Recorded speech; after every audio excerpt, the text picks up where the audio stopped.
Bonjour mes amis, c'est Nabil, bienvenue encore une fois sur ma chaîne YouTube. Donc aujourd'hui, nous allons apprendre à faire un circuit avec un potentiomètre. Donc un potentiomètre, c'est une résistance variable. Donc ce qu'on va apprendre aujourd'hui, c'est comment est-ce qu'on récupère le signal de, de tension aux bornes d'une résistance variable et l'afficher sur un terminal avec la carte Arduino.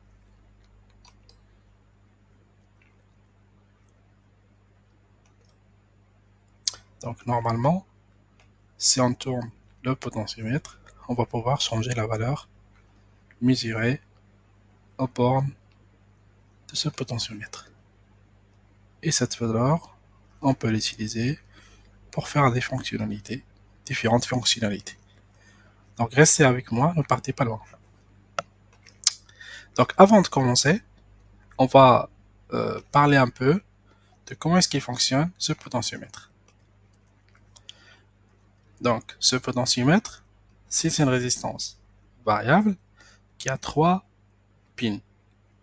Donc il y a une vers lequel on reçoit par exemple une tension. Ici, on va travailler avec une tension de 5 volts.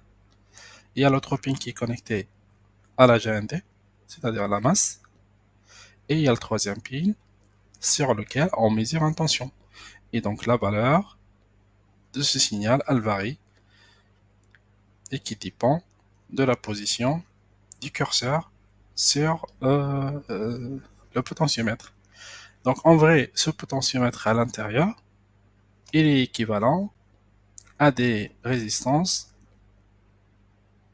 en série. Donc supposons que ici on a le 5 volts et ici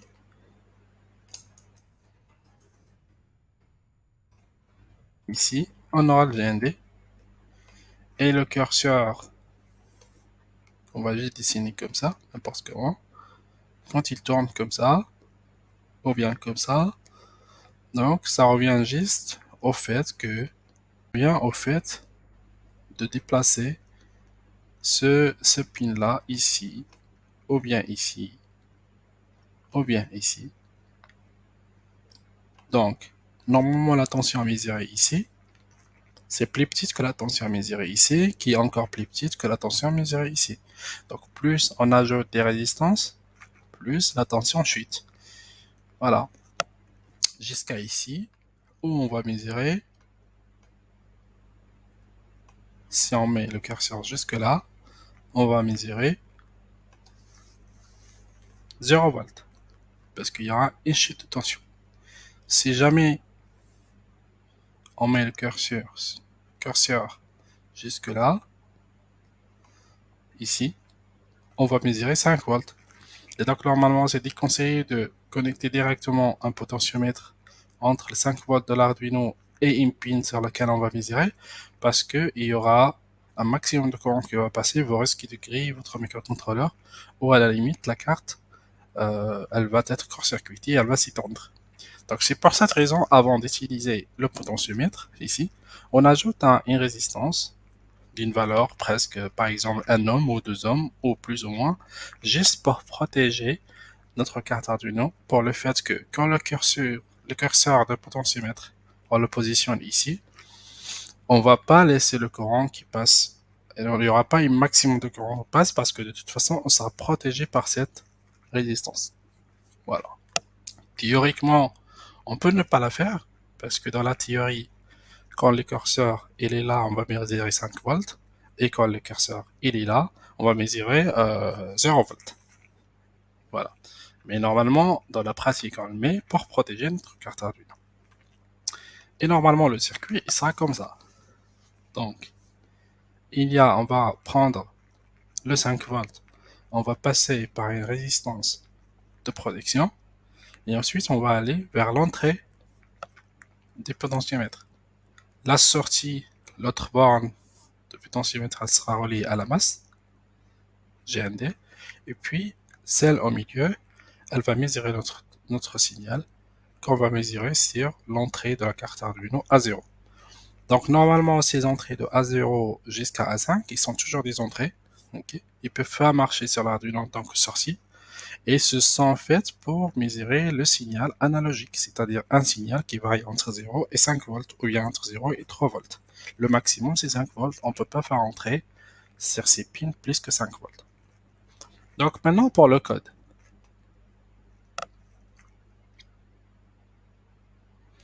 Donc pour le code, c'est assez simple. Donc, dans la dernière vidéo, on a parlé de ce qui est serial et serial print, c'est-à-dire qu'elle nous donne la possibilité d'afficher des valeurs sur le terminal. Donc, dans la dernière vidéo, on a vu comment le paramétrer. Il faut juste dans le setup faire un serial.begin 960, 9060, 600, 9600, pardon. C'est la vitesse à laquelle on imprime les caractères sur l'écran. Et dans la loupe, on va juste utiliser une fonction qui s'appelle analogread. Donc, cette fonction, elle accepte en paramètre soit A0 jusqu'à A5, donc soit A0, A1, 2, 3, 4 jusqu'à 5. Une fois que tu appelles cette fonction, elle te donne une valeur. Voilà, on va voir cette valeur qui est comprise entre 0 et 5 volts en numérique. Donc, on va voir que le 5 volts en numérique, il correspond presque à 1023. Et le 0, c'est le 0. En fait, ici, la carte Arduino, elle fait la conversion de l'analogique vers le numérique. Donc, dans cette vidéo, l'idée, c'est pas de vous expliquer comment est-ce qu'il marche le convertisseur analogique numérique. Vu que voilà, cette vidéo elle est destinée essentiellement aux débutants de l'Arduino. Donc je vais juste vous montrer comment est-ce que ça fonctionne sur la carte Arduino. Et dans une autre vidéo, peut-être, je vais vous expliquer la théorie de comment est-ce qu'on convertit de l'analogique vers le numérique. Et donc, qu'est-ce qu'on fait ici? On reçoit la valeur analogique qui est liée sur ce pin, et puis on l'affiche. On affiche cette valeur. Et c'est tout. Donc, si on lance la simulation, voilà. Donc, maintenant, on va prendre le curseur. On va le mettre au maximum, c'est-à-dire l'équivalent de ça. C'est comme si le curseur, on va le mettre ici. Et dans ce cas, il y aura un sheet de tension. Donc, la tension qu'on va récupérer, c'est 0. Okay? Donc, maintenant, si on le met quelque part au milieu, vous voyez que la valeur augmente. Donc, on reçoit 511. Et donc, la valeur 511, elle correspond à peu près à 3 volts ou 3 ou quelques.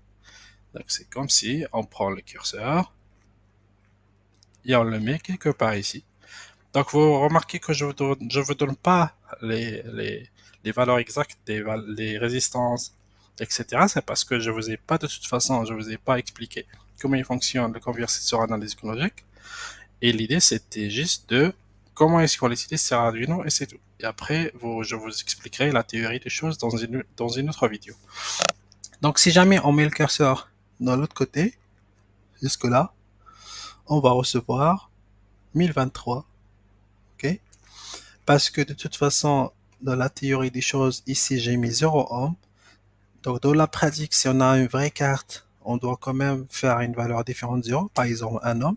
Et vous allez remarquer qu'il y aura une petite chute de tension. Parce que quand même, de là, en passant par cette résistance, il y a un sheet de tension au bord de cette résistance. Si vous vous rappelez bien, I est égal à R fois I.